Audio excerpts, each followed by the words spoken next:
Bismillahirrahmanirrahim. Assalamualaikum warahmatullahi wabarakatuh. Innal hamdalillah nahmaduhu wa nasta'inuhu wa nastaghfiruh wa na'udzu billahi min syururi anfusina wa min sayyiati a'malina may yahdihillahu fala mudilla lahu wa may yudlilhu fala hadiyalah.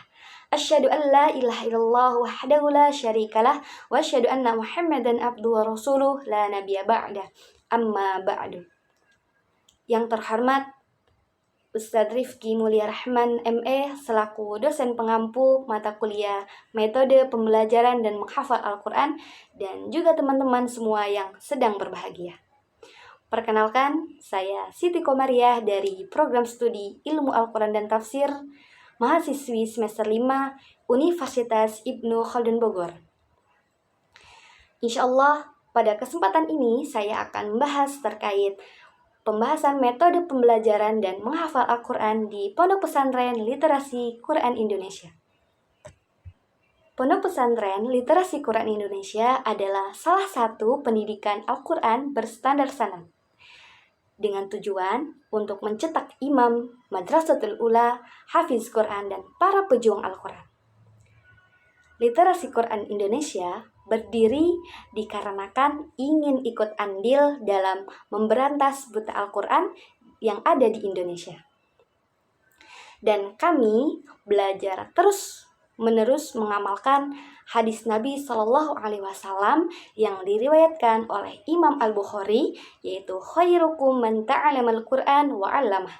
Sebaik-baik orang di antara kamu adalah orang yang belajar Al-Quran dan mengajarkannya. Di Pondok Pesantren Literasi Quran Indonesia, di bulan pertama, kami memasuki fase tilawah.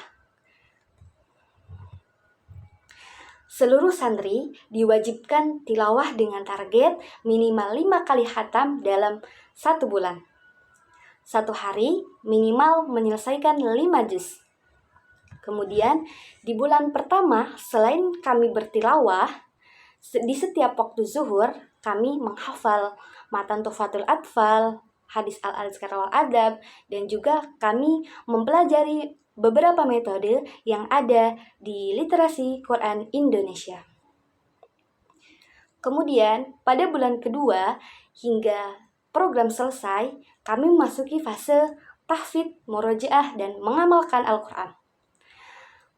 Pada fase tahfidz, ini kami dalam 1 hari ditarget minimal 5 halaman ziyadah. Namun, target itu dikembalikan kepada santrinya karena proses menghafal Al-Quran itu di setiap orang berbeda-beda. Adapun metode menghafal pribadi yang saya sering lakukan ketika menghafal, yang pertama, dikarenakan kami sudah bertilawah 5 juz dalam 1 hari dan 5 kali khatam dalam 1 bulan, maka biasa yang saya lakukan itu sebelum menghafal, membaca 1 halaman, kemudian membaca artinya, kemudian dihayati dalam 1 halaman itu. Setelah membaca, kemudian dilihat kembali Al-Quran, ayat-ayat yang akan dihafal. Kemudian setelah itu saya menghafalkan 1 ayat demi 1 ayat. Kemudian diikat. 1 ayat dihafal, sudah hafal, kemudian hafal ayat kedua, dihafal, setelah hafal kembali lagi ke ayat pertama, dan begitupun seterusnya. Kemudian di sini ada beberapa waktu metode dan murojaah kami ketika berada di Pondok Pesantren Literasi Quran Indonesia. Yang pertama, waktu menghafal kami itu adalah waktu tahajud, yaitu dimulai dari jam 3 malam hingga 15 menit sebelum azan subuh. Kemudian waktu kedua itu adalah waktu subuh, yaitu mulai dari setelah zikir pagi sampai jam 7 pagi. Kemudian ada pada waktu duha, yaitu dari jam 8 sampai jam 11 siang. Dari jam 11 siang hingga menjelang 10 menit sebelum zuhur, kami itu qailullah. Nah, di sini ada juga waktu murojaah kami ketika di Pondok Pesantren Literasi Quran Indonesia, yaitu setelah selesai sholat Isya sampai jam setengah 10 malam. Kemudian kegiatan harian kami di Pondok Pesantren Literasi Quran Indonesia yaitu menghafal dan murojaah hafalan yang sudah dihafalkan pada hari tersebut. Kemudian mengajar metode kitab Al-Qaidah An-Nuraniyah, mengajar metode talaki, bebeki, belajar ilmu-ilmu syar'i, dan juga di sini ada kegiatan kami di setiap mingguannya, yaitu di setiap hari Ahad biasanya. Yang pertama itu kami murojaah 1 juz di setiap hari Ahad pagi, kemudian kami ada hafalan hadis di setiap Ahad siang, kemudian di Ahad sore kami ada kegiatan kajian keislaman. Dan di setiap minggu ini juga ketika kita sudah menghafal Al-Quran selama 1 juz, untuk kita menaiki juz selanjutnya itu kita harus melewati yang namanya fase tasmi. Ketika tasmi, kita ada yang namanya tasmi dulu kepada ustazah, kemudian tasmi melalui live yang bisa dilihat oleh seluruh masyarakat Indonesia. Jadi ketika kita sudah hafal 1 juz dalam Al-Quran, untuk bisa kita menghafal di juz kedua di dalam Al-Quran, maka kita tasmi dulu kepada para ustazah dan juga live. Begitupun seterusnya, ketika kita mau lanjut ke juz 3, maka harus tasmi dulu. Ketika kita mau lanjut ke juz 4, maka harus tasmi dulu. Begitupun seterusnya hingga selesai. Tapi kami di sini di setiap 1 juz, juz 2, juz 3, juz 4, juz 5. Nah, ketika juz 5 kita tidak bisa dulu naik ke juz 6, melainkan kita harus tasmi dulu kelipatan 5-nya, yaitu dari juz 1 hingga juz 5 dengan sekali duduk.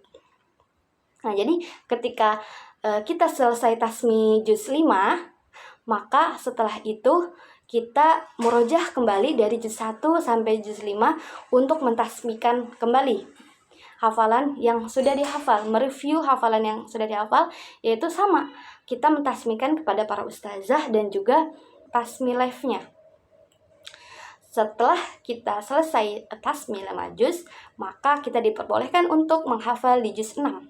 Begitupun juz 7, 8, 9, 10. Nah, ketika juz 10, kita kembali lagi dari juz 1 hingga juz 10. Begitupun di setiap kelipatan 5 sampai di akhir yaitu juz 30. Dan kita mentasmikan secara keseluruhan di juz 30-nya. Kemudian di sini ada program tahunan ketika saya berada di Pondok Pesantren Literasi Quran Indonesia. Yang pertama yaitu Daurah Al-Quran di bulan Ramadan, kemudian tahfiz camp anak. Nah, jadi ketika 2 kegiatan ini, para santri Literasi Quran Indonesia itu semuanya sudah tidak ada lagi waktu untuk ziyadah, melainkan dia murojaah hafalannya sendiri. Ketika kegiatan ini selesai, maka kita melanjutkan untuk setoran kembali kepada para ustazah. Nah, di akhir program kami ada yang namanya menyetorkan hafalan Tuhfatul Atfal yang telah kami hafal di setiap zuhur itu kepada Syekh Haris Al-Arzali Al-Hafidullah, pengambilan sanad Tuhfatul Atfal, dan juga kami menyetorkan surah Al-Fatihah dan surah-surah pendek lainnya untuk pengambilan sanad Al-Fatihah.